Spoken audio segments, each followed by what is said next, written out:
একজন স্বামী যখন অসুস্থ হয়ে পড়ে তখন তার স্ত্রী দিন রাত 24 ঘন্টা কষ্ট করে তার পাশে থাকে, তার সেবা যত্ন করে, তার ঘুম খাওয়া দাওয়া সবকিছু উল্টা পাল্টা হয়ে যায়। কিন্তু একজন স্ত্রী অসুস্থ হয়ে তার স্বামী কি তার এটা সেবা যত্ন করে? কোন রকম একটা ডাক্তার দেখায়, নাহলে হাতে করে কিছু ওষুধ নিয়ে আসে।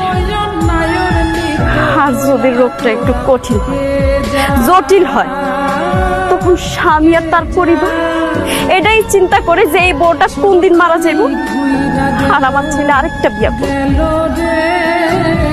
আসলে আমরা নারী, আমরা স্ত্রী যেভাবে স্বামী তার পরিবার আপন ফেরা দেয়, স্বামী বা তার পরিবার আমাদেরকে ওই রকম ভাবে ভাবে।